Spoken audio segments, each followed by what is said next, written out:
You have some people that say, this is my job, this is what I do. They do a good job. But then I think you have people that say that these are my kids, and they treat them like that.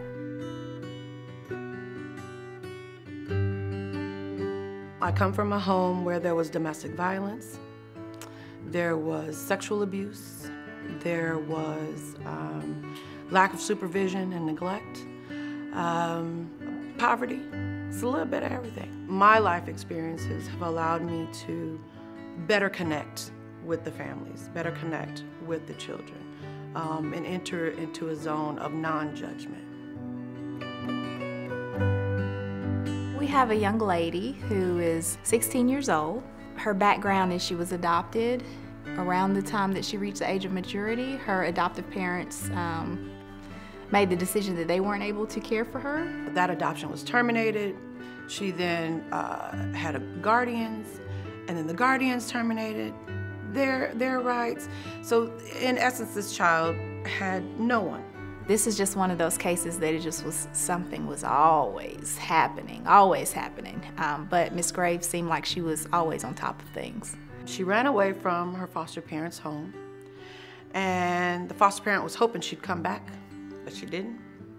Stephanie didn't just make the report that she was missing. She reached out to the foster family. She started monitoring the young lady's social media. She started reaching out to friends of the young lady who were on social media. And I happened to be visiting a family on a Saturday, and the foster parent called me. She said, "Miss Graves, she just said she's going to this park for a barbecue. I don't know where that area is. I'm unfamiliar with that area." I said, "Well, I know that area. I know exactly where that is. It's not a good area at all."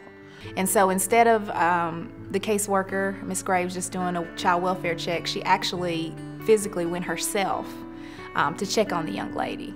And it was a situation where the young lady was being trafficked. Unfortunately, I learned that a lot of folks don't want to deal with teenagers. They don't want to find teenagers. But I insisted. We're going to find her today. They were calling for backup. There she was. And I was able to identify what she had on based on seeing her Instagram little movie. And she ran, and I ran too, in my flip-flops. And so we were able to get her then.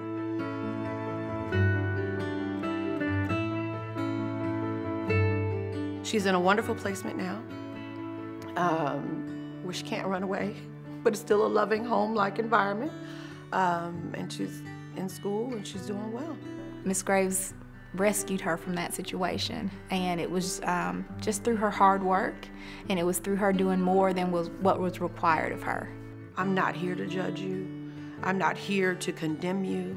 I'm not here to make you feel bad. I'm here to say, you made one mistake. It does not define your life. We can work through this. When someone goes the distance like Stephanie did for this child, I think it tells that child that there's someone who has not given up on them.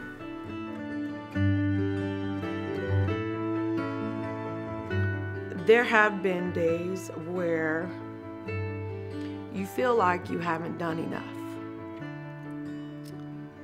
You feel like you just needed another hour to do more. Yeah, you just, or you've done the best that you could with what you have.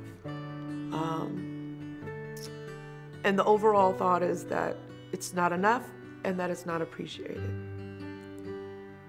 Those are the days where it's real difficult. You just kind of cry on the way home, and then you collect yourself in the car, and then you go deal with your own family.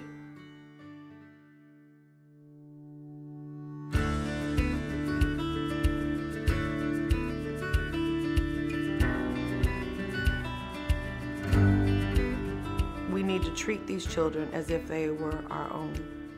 And if this was your child, would you do this? Would you not do this? She's just a shining star, and she's energetic, and she's doing all the right things for all the right reasons. feels really good, and it makes you feel really hopeful for the future.